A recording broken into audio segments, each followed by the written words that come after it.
أعوذ بالله من الشيطان الرجيم. بسم الله الرحمن الرحيم.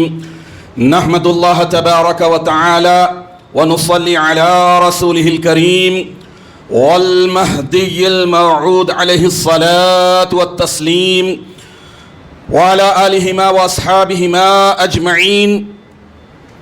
أما بعد، فقال الله سبحانه وتعالى في القرآن المجيد والفرقان الحميد. بسم الله الرحمن الرحيم. بل تؤثرون الحياة الدنيا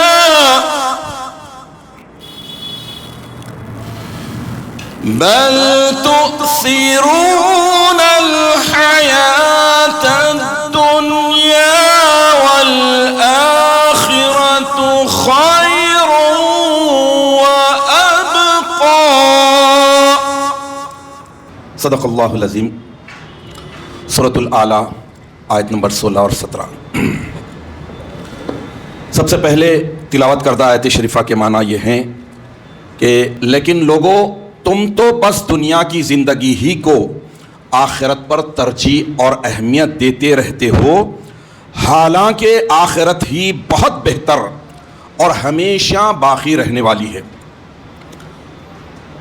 عزیزان محترم، دنیا کا بھی قاعدہ ہے، دستور ہے کہ قاعدے میں رہو گے تو فائدہ پاؤ گے. جو زندگی قاعدوں کے ساتھ گزرتی ہے، یقین کے ساتھ اور ایمان کے ساتھ، دنیا اور آخرت ہر دو جگہ فائدے ملتے ہیں. اللہ تعالیٰ نے رولز اور ریگولیشنز، قوانین میں انسان کو اسی لیے جکڑا ہے کہ وہ دنیا اور آخرت ہر دو جگہ رولز اور ریگولیشنز کو، قوانین کو اختیار کرتے ہوئے پرسکون رہے، دنیا میں بھی اور آخرت میں بھی.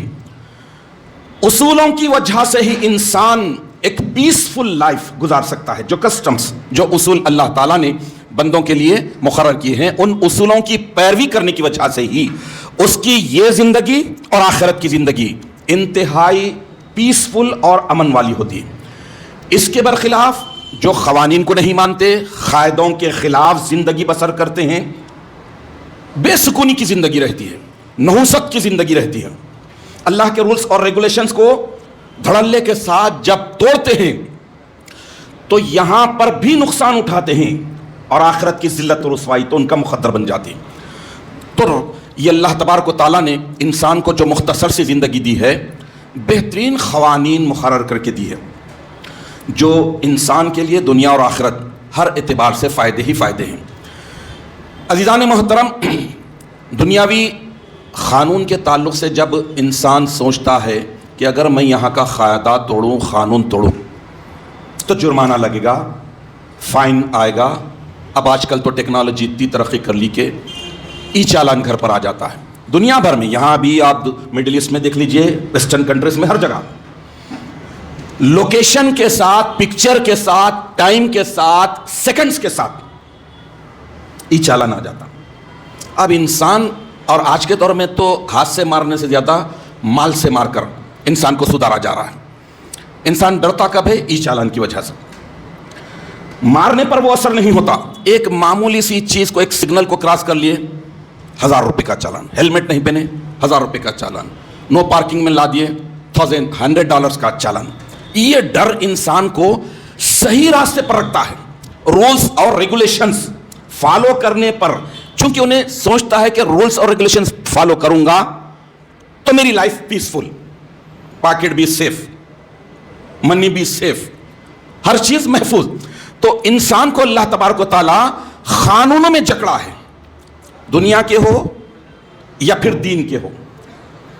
رمضان المبارک کا یہ مقدس مہینہ جب آتا ہے، یہی بات دماغوں میں ٹھونسی جاتی ہے، ڈالی جاتی ہے، ریویژن ہوتا ہے کہ اللہ تبارک و تعالیٰ تمہیں بے لگام پیدا نہیں کیا ہے. تمہارے لیے رولز ہیں، قاعدے ہیں، قاعدوں کو فالو کرو، فائدے میں رہیں گے. رولز کو فالو کرو، زندگی امن پسند ہوگی. اصولوں کے مطابق زندگی بسر کریں گے تو پیسفل رہیں گے. عزیزان محترم، یہ رمضان المبارک کا مقدس مہینہ بھی یہی زبردست ٹریننگ دے رہا ہے ایک مومن بندے کو کہ تم اپنے زندگی کو بے قاعدگی کے ساتھ، قانون شکنی کے ساتھ، قانون کو توڑتے ہوئے، قاعدوں کو توڑتے ہوئے، اللہ کے رولز اور ریگولیشنز کے اگینسٹ جاتے ہوئے بسر مت کرو. اللہ کے حکم کی تابع داری کرو، اللہ تعالیٰ کے احکامات کی فرما برداری کرو، تاکہ تم دنیا میں بھی کامیاب رہو اور آخرت میں بھی کامیاب رہو. نہ صرف کامیاب ہوں گے بلکہ رولز کو فالو کرنے کی وجہ سے، قوانین کی تابع داری کرنے کی وجہ سے، قاعدوں میں رہنے کی وجہ سے اللہ تعالیٰ آخرت جو کبھی ختم نہ ہونے والی جگہ ہے، وہ دنیا جو کبھی ختم نہ ہونے والی ہے، وہاں پر اللہ تعالیٰ بہترین بینیفٹس، بہترین اجر و ثواب، بڑے بڑے اجر و ثواب اللہ تعالیٰ مقرر کر رکھے ہیں. عزیزان محترم، دیکھیے کہ جنہیں دنیا کی حقیقت کا پتہ ہوتا ہے، جنہیں دنیا کی حقیقت کا پتہ ہوتا ہے، ان کے جینے کا سلیقہ ہی جدا ہوتا ہے. اب میں ایک مثال دیتا ہوں کہ یہاں کی ٹریفک کے رولز اور ریگولیشنز کو فالو کرے نہیں کرے، وہ بھی سی سی کیمرے آ گئے ہیں، اب بھی ای چالان گھر پر آ رہا ہے، بڑی حد تک سنبھل رہے ہیں. لیکن یہیں کے بندے جب باہر جاتے ہیں، مڈل ایسٹ میں، عرب کنٹریز میں گئے یا پھر ویسٹرن کنٹریز میں، امریکہ، کینیڈا، آسٹریلیا وغیرہ وغیرہ گئے، جاتے ہی ایک ایک چیز کو، جہاں اسپیڈ لمٹ ہے فالو کر رہے ہیں. 70 کی اسپیڈ ہے، 80 نہیں کرتے اور 40 نہیں کرتے، کیونکہ کم اسپیڈ چلانے میں بھی نقصان ہے. جو اسپیڈ مقرر اسکول زون ہے اس کا ایک، یہ ساری چیزیں بتا رہی ہے، یہ ساری چیزیں انسان کو بتا رہی ہے کہ تم اشرف ہے، اعلیٰ ہے، سپیریئر اللہ نے تمہیں مخلوقات میں بنایا ہے، تو سینس کو کام میں لاؤ. ویسے ہی اسپریچول لائف میں بھی تم رولز کو فالو کرو، ریگولیشنز کو فالو کرو. میں نے جس آیت شریفہ کی تلاوت کا شرف حاصل کیا، اس میں اللہ تبارک و تعالیٰ کھلم کھلا بتا رہے ہیں کہ لوگوں تم تو بس دنیا کی زندگی ہی کو آخرت پر ترجیح دے رہے ہیں، اہمیت دے رہے ہیں، امپورٹنسی دے رہے ہیں، حالانکہ آخرت ہی بہترین اور ہمیشہ باقی رہنے والی جگہ. کیا اللہ پر شک ہے؟ کیا اللہ کے کلام پر شک ہے؟ کیا انڈین کانسٹیٹیوشن پر شک ہے؟ کیا یہاں کے ٹریفک رول پر شک ہے؟ یہاں کے چالان لگنے پر شک ہے؟ یا کسی بھی ادر کنٹری کے ٹریفک رول پر شک ہے؟ جب یہ رولز پر شک نہیں ہے تو پھر اللہ کے کلام پر کیسا، اللہ پر کیسا؟ اللہ تعالیٰ فرما دیا کہ والآخرۃ خیر و ابقیٰ، آخرت بہترین جگہ ہے اور ابقیٰ ہمیشہ ہمیشہ ہمیشہ قائم باقی رہنے والی. پھر وہاں کے رولز کو کیوں نہیں فالو کرے؟ تو اس آیت شریفہ میں اللہ تبارک و تعالیٰ یہ بتا دیا کہ یہ دنیا گویا مسافر خانہ ہے، گیسٹ ہاؤس ہے، آئے یہاں پر ہیں تو مسافر خانے میں ہیں، یہ فنا ہونے والا ہے، ابھی گیسٹ ہاؤس چھوڑنا ہے، جانا ہے. تو انسان کا ایک نیچر ہوتا، انسان کا ایک نیچر ہے. دیکھیے اگر مکان رینٹ کا بھی ہے، کرایہ کا بھی ہے یا پھر ذاتی ہے، دونوں صورتوں میں انسان مسافر کی حیثیت سے کہیں نکلا، کہیں گیا، سفر پر گیا، کام کے لیے گیا، جاب کے لیے گیا، پڑھنے کے لیے گیا، جس کے لیے بھی گیا، جانے کے بعد جب سفر ختم ہوتا ہے، ٹارگٹ ختم ہوتا ہے، پلٹ کے ٹھکانے پر آتا ہے، ٹھکانے پر آتا ہے. تو ٹھکانے پہ جو سکون ملتا ہے، ٹھکانے پر اسے جو راحت ملتی ہے، ٹھکانے پر وہ جو کمفرٹیبل ہوتا ہے، کمفرٹ زون میں آ جاتا ہے ٹھکانے پہ آتے. اب اللہ تبارک و تعالیٰ انسان کو بتا دیا کہ تم مسافر ہیں، مسافر ہیں، ٹریول کر رہے ہیں، تمہارا اصلی ٹھکانہ آخرت ہے. تو جو ٹھکانہ کوئی بھی اپنا بنا لیتا ہے، ٹھکانہ، اب جیسے مثال کے طور پہ جن کو آخرت پر یقین ہی نہیں، مومن ہے، مسلمان ہے، مصدق ہے، مہدوی ہے، سب کچھ ہے، آخرت کو لائٹ لے رہے ہیں، یہاں کے لیے کوشش کریں، دوڑ دھوپ بھاگ، ذاتی مکان، فلاں فلاں فلاں سب کریں، تو ٹھکانہ کس کو بنائے؟ دنیا. تو اپنے ٹھکانے پہ جو سکون محسوس کرتا ہے، جو کمفرٹ زون میں آتا ہے، چاہے وہ دنیا ہو، کمفرٹ زون سے نکلتے ہی پریشان ہو جاتا ہے، بے چین ہو جاتا ہے، ڈسٹرب ہو جاتا ہے. ویسے ہی اگر ایک مومن بندہ آخرت کو ٹھکانہ بنا لیا، آخرت کو اپنا گھر بنا لیا، قرار دے دیا، اس کے لیے کوشش کر رہا ہے، اس کے لیے کوششیں کر رہا ہے، تو یہ کمفرٹ زون نہیں ہوگا، یہ اس کا مسافر خانہ ہوگا. یہاں پر بے چین رہے گا، یہاں پر تڑپتے رہے گا، سکون میں نہیں رہے گا. کمفرٹ کب ہوگا؟ جب وہاں پر جانے کے بعد، آخرت میں جانے کے بعد. تو اسی لیے حدیث شریف میں آیا ہے کہ دنیا سجن المومن و جنت الکافر، دنیا مومن کے لیے قید خانہ ہے، قید خانے میں پیر پسار کر نہیں سو سکتے، قید خانے میں گھر کا کھانا نہیں مل سکتا، قید خانے میں گھر کی طرح ٹھنڈی نیند نہیں سو سکتے، قید خانے میں جو رولز رہتے ہیں اس کے مطابق قیدی کو فالو کرنا پڑتا ہے۔ اور کس کے لیے جنت ہے؟ کافر کے لیے۔ یہ کافر کا مطلب آتے کہ مومن مصدق مہدوی یہ سمجھتے ہیں کافر بولے تو نان مسلم، ارے بھائی چھوڑو، کافر بولے تو وہ جو اللہ تعالیٰ کے رولز کو چھپانے والا ہے، دنیا اور متاع دنیا کی محبت میں پڑ جانے والا، کوئی وہ ترنچی ہو کتنے بڑے گھرانے کا وہ بھی کافر ہو جاتا ہے۔ تو جنت اس کے لیے کیا ہوتی ہے؟ یہ دنیا، کمفرٹ زون کافر کے لیے کیا ہے؟ دنیا۔ اب یہاں سے نکلنا ہے تو تڑپتا ہے، بے چین ہوتا ہے، بلبلاتا ہے، پریشان ہو جاتا ہے۔ تو اللہ تعالیٰ غفلت کا مارا انسان دنیا کو ٹھکانہ بناتا ہے، اور آخرت کا شوقین، آخرت کی یاد رکھنے والا انسان آخرت کو اپنا ٹھکانہ بناتا ہے۔ لیکن یہ بات طے ہے کہ دونوں بھی، چاہے مومن ہو یا کافر، دنیا کا پرستار ہو، دنیا کی محبت میں، دنیا کے مال و متاع کی محبت میں گرفتار انسان ہو، یا پھر آخرت کے تعلق سے فکر مند ہو کر یہاں پر ایک قیدی کی حیثیت سے زندگی گزار کر آخرت کی تیاری میں گزار رہا ہو، دونوں بھی خوش ہوتے ہیں اپنے ٹھکانوں پر آنے کے بعد، اپنے آپ کو مطمئن پاتے ہیں، اپنے آپ کو محفوظ پاتے ہیں۔ لیکن ایک چیز ذہن میں رکھنا چاہیے کہ اللہ تعالیٰ سینس دیا، عقل دیا، شعور دیا کہ ایک کا ڈوریشن ہے تھوڑا، وقفہ کتنا ہے دنیا میں مسافر کی حیثیت سے ہے 60 70 80 برس 90 برس، اور ایک کا ڈوریشن ہے انلیمیٹڈ، کبھی ختم نہ ہونے والا۔ عقل مندی کیا ہے؟ عقل مندی کیا ہے کہ چھوٹے سے ڈوریشن میں قیدی کی حیثیت سے زندگی گزار دیں، ہمیشہ کی پیسفل لائف، ہمیشہ کا امن، ہمیشہ کا اطمینان، ہمیشہ کی حفاظت۔ اگر آخرت کو نظر انداز کریں تو ہمیشہ کی پریشانی، ہمیشہ کی دقت، ہمیشہ کی تکلیف، ہمیشہ کی ذلت، ہمیشہ کا عذاب۔ دونوں میں زمین اور آسمان کا فرق ہے۔ عزیزان محترم، ایک حدیث شریف سناتا ہوں، ذرا کان بھی کھولنا اور دل کو دھڑکانا، تو سمجھ میں آ جائے گا کہ واقعی ہم مر جاتے ہیں، مردہ ہو جاتے ہیں، لیکن مردہ کیا پکارتا ہے، مردہ کیا کہتا ہے، زندے نہیں سن سکتے۔ یہ حدیث شریف ہے صحیح بخاری کی، حضرت ابو سعید خدری رضی اللہ تعالیٰ عنہ سے مروی ہے۔ اللہ کے رسول صلی اللہ تعالیٰ علیہ وسلم ارشاد فرماتے ہیں، ذرا غور سے سنیے، بہت جنازے اٹھاتے ہیں ہم، بہت جنازے، اپنے جنازے پر کیا ہوگا پتہ نہیں۔ اللہ کے نبی ارشاد فرما رہے ہیں کہ جب جنازہ تیار کر کے رکھا جاتا ہے اور لوگ یا آدمی اسے اپنے کاندھوں پر اٹھاتے ہیں، تو اگر وہ نیک آدمی کا جنازہ ہوتا ہے، اگر وہ آخرت کو اپنا ڈیسٹینیشن بنا کر زندگی گزارنے والا ہوتا ہے، تو کہتا ہے خدمونی خدمونی، اجی جلدی کرو جی، اجی جلدی کرو جی، مجھے جلدی سے لے چلو۔ خدمونی، اللہ کے نبی فرما رہے ہیں ذرا بھی شک کرتے ہیں تو کافر ہو جاتے ہیں۔ نیکوکار ہے، متقی ہے، آخرت کی تیاری کرنے والا ہے، وہ جنازہ، وہ مردہ پکار رہا ہے کیا؟ خدمونی خدمونی، مجھے جلدی کرو، جلدی لے کے چلو، مجھے جلدی لے کے چلو۔ اور اگر آدمی نیک نہیں ہے، آخرت کے تعلق سے غفلت میں تھا، آخرت کے تعلق سے بالکل لاپرواہ تھا، اگر اس کا جنازہ ہے تو وہ کہتا ہے کہ یا ویلہا این تذہبون بہا، ہائے شامت، ہائے ہلاکت، ہائے ہائے ہائے جی، تم مجھے کہاں لے جا رہے ہو، تم مجھے کہاں لے جا رہے ہو۔ اللہ کے نبی اس کے بعد ارشاد فرماتے ہیں کہ انسانوں کے سوا ہر چیز اس آواز کو سنتی ہے، اگر انسان اس آواز کو سن لے تو اس کے ہوش اڑ جائیں گے۔ اب دیکھ لیجئے جنازے اٹھاتے ہیں بڑے شخص سے، ثواب سمجھ کے آگے بڑھتے جا رہے ہیں، بھاگتے ہیں، بھائی مجھے بھی دیو، مجھے بھی کھانا دو۔ مردہ کیا پکار رہا ہے؟ تو اب زندہ ہے وقت ہی خدمونی خدمونی کی تیاری کرنا ہے، زندہ ہیں، یہ مہلت ہے، یہ موقع ہے، تیاری کرنا ہے۔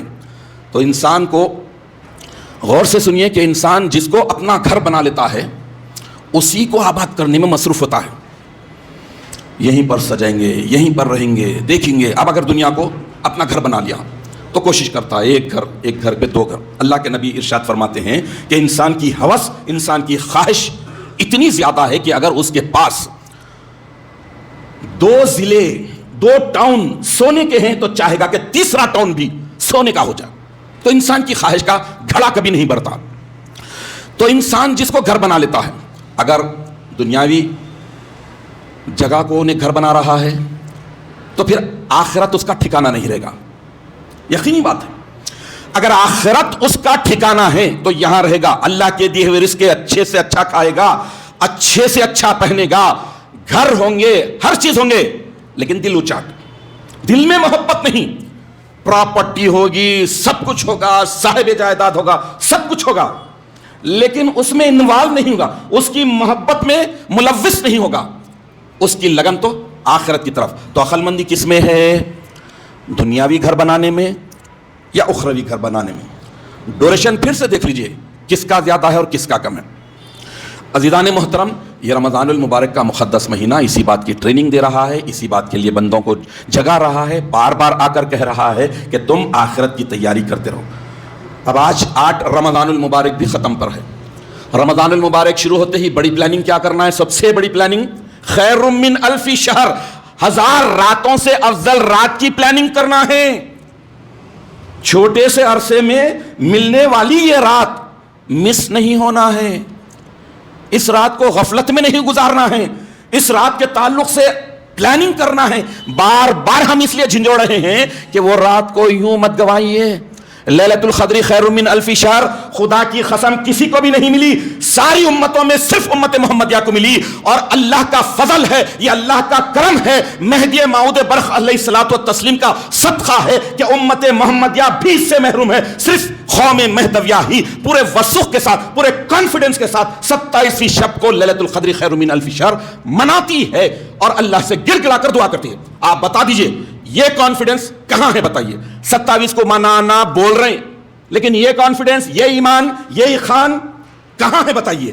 تو اللہ تبارک و تعالیٰ چن چنا کر 1,24,000 سے زائد قوموں میں سے امت محمدیہ, پھر امت محمدیہ کے سینکڑوں باطل فرقوں میں سے چن چنا کر اللہ تعالیٰ نے حقیقی دین اسلام مہدویت کو چن لیا اور قوم مہدی کو لیلۃ القدر خیر من الف شہر کی اتنی بڑی نعمت سے سرفراز کر دیا. تو کیا اس کو ہم گوا دیں؟ 550 سال سے یہ کر رہے ہیں. تو بہرحال اس رمضان المبارک کو غنیمت جانیے, زندگی کا آخری جانیے, اور یہ دیکھیے کہ ہمیں تیاری کرنا ہے ہمیشہ باقی رہنے والے گھر کے لیے. والآخرۃ خیر وابقیٰ, آخرت جو بہترین ہے اور ہمیشہ باقی رہنے والی, بقا نہیں ابقیٰ, ہمیشہ ہمیشہ کبھی ختم ہونے والی نہیں, اس کے لیے تیاری کرنا ہے. بہقی کی ایک حدیث شریف آپ کے سامنے رکھتا ہوں. حضرت عمر بن شعیب رضی اللہ تعالیٰ عنہ جو اپنے دادا سے یہ حدیث بیان کرتے ہیں, اللہ کے نبی ارشاد فرماتے ہیں کہ نجا اول ہذہ امتی بالیقین والزہد. اللہ کے نبی ارشاد فرما رہے ہیں کہ اس امت کی اصلاح کی ابتدا یقین اور دنیا سے بے رغبتی کی وجہ سے ہوئی ہے. یقین, بلیفز, پختگی, اور دنیا اور متاع دنیا کی محبت سے بے رغبت ہو جانا, اس سے ہوئی ہے. اور ارشاد فرماتے ہیں کہ وَيَهْلِكُ آخِرُ هَذِهِ الْأُمَّةِ بِالْبُخْلِ وَالْعَمَلِ, اور اس امت کی بربادی, ہلاکت کی ابتدا بخل, کنجوسی اور لمبی لمبی امیدوں کی وجہ سے ہوگی.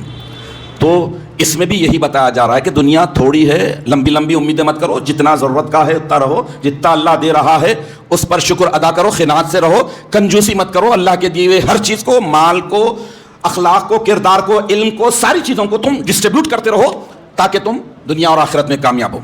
تو عزیزان محترم, اللہ تبارک و تعالیٰ اس دنیا کو حقیر کہا ہے اور آخرت کو ہمیشہ والا. ایک اور حدیث شریف ہے, اللہ کے رسول صلی اللہ تعالیٰ علیہ وسلم ارشاد فرماتے ہیں کہ الدنیا لکم والعقبیٰ لکم والمولا لی.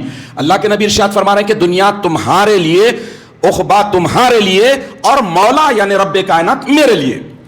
اب اس حدیث شریف کو مہدی علیہ السلام نے عالیت کے سانچے میں ڈھال کر یوں ارشاد فرمایا کہ الدنیا لکم یا ایھا الکافرون, اے کافرو دنیا تمہارے لیے, والعقبیٰ لکم یا ایھا المومنون الناقصون, عقبیٰ آخرت تمہارے لیے اے ناقص مومنو, انیشل مومنو, ابتدائی مومنو, والمولا لی ولمن اتبعنی, مولا پروردگار رب کائنات میرے لیے اور میری پیروی کرنے والوں کے لیے.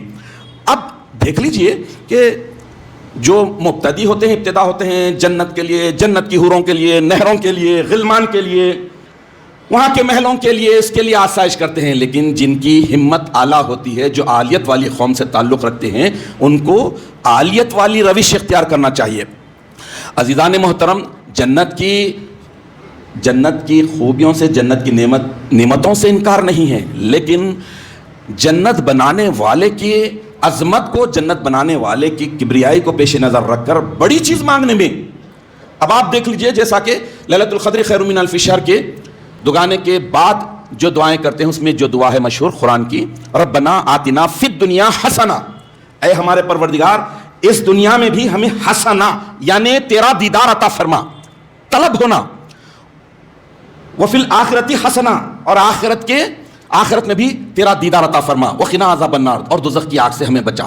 تو مانگنا ہے تو زیادہ مانگنا، دینے والا بے تحاشا دے رہا ہے، بے حساب دے رہا ہے، بے پناہ دینا چاہتا ہے۔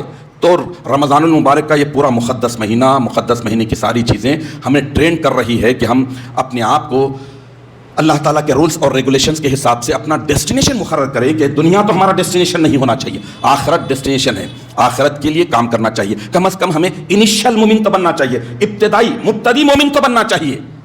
جنت کی خوبیوں کو، جنت کے اللہ تعالیٰ دیکھیے جنت کیسے کیسے بنا، اگر اس کی تفصیلات میں گئے تو بہت وقت لگے گا۔ ایک واقعہ رکھ دیتا ہوں، جب اللہ تعالیٰ نے جنت عدن کو بنایا، یہ جنت عدن کا ذکر قرآن میں بھی ہے، تو اپنے امین کو، سردار ملائکہ جبرائیل کو حکم دیا کہ اے جبرائیل جاؤ ذرا سیر کرو، دیکھو جنت عدن ہم نے بنائی ہے کیسی ہے، دیکھ جاؤ۔ جبرائیل علیہ السلام گئے، سیر کرے، جنت عدن میں داخل ہوئے، دیکھے کرے، ان کی آنکھیں پھٹی کی پھٹی ہیں، دیکھتے ہیں ادھر جا رہے ہیں ادھر جا رہے ہیں، جاتے جاتے ایک طرف دیکھے تو ایک عالی شان محل ہے، اس عالی شان محل سے دیکھے تو ایک حور محل سے دیکھ رہی ہے، اور اس نے مسکرا دیا، اور مسکراہٹ میں اس کے دانت دکھ گئے، اور دانتوں کی چمک سے پورا جنت عدن منور ہو گیا، چمکنے لگ گیا۔ حضرت جبرائیل امین علیہ السلام کنفیوز ہو گئے، اتنا نور، فوری سجدے میں گر گئے، حیرت میں آ گئے کہ الہ العالمین، یہ اللہ کی جھلک تو نہیں ہے، اللہ کا نور تو نہیں ہے؟ جھلکتے ہی پھر وہ محل سے جو حور دیکھ رہی تھی، اس نے آواز دی کہ اے جبرائیل تم کیا سمجھتے ہو کہ کیا خدا کی تجلی ہے؟ نہیں، سر اٹھائیے اور دیکھیے۔ اس کے بعد اس نے کہا کہ جس نے مجھے پیدا کیا ہے وہ سبحان ہے، ہر چیز سے، ہر کمزوری سے، ہر ناپاکی سے پاک ذات ہے، یعنی اللہ رب العالمین۔ حور نے کہا کہ مجھے کچھ معلوم ہے کہ میں کس کے لیے بنائی گئی ہوں، کس کے لیے سنواری گئی ہوں، کس کے لیے پیدا کی گئی ہوں؟ سنیے، میں اس کے لیے پیدا کی گئی ہوں جس نے اللہ تعالیٰ کی رضامندی کو دنیاوی خواہشات پر ترجیح دیتا ہے، میں اس کے لیے بنی ہوں۔ تو حور خود کہہ رہی ہے، یعنی جو اپنی خواہشات کو اللہ تعالیٰ کے رولز اور ریگولیشنز کو توڑتے ہوئے نہیں، بلکہ اللہ تعالیٰ کے رولز اور ریگولیشنز کے مطابق رہتے ہوئے زندگی بسر کر رہا ہے، تو اس کے لیے اللہ تعالیٰ نے مجھے تخلیق کیا ہے۔ تو جنت کی نعمتیں تو ایسی ہیں، تو کم از کم ہمیں انیشل مومن تو بننا چاہیے۔ اللہ تعالیٰ سے دعا ہے کہ رب العالمین تو ہمیں اس بات کی توفیق عطا فرما کہ اس رمضان المبارک کو ہمارے لیے پاکی کا ذریعہ بنا دے، نجات کا ذریعہ بنا دے، رحمت مغفرت کا ذریعہ بنا دے، اور ہمیں صحیح معنوں میں مسلمان مصدق بننے رہنے کی توفیق عطا فرما، آمین یا رب العالمین۔ وآخر دعوانا ان الحمد للہ رب العالمین۔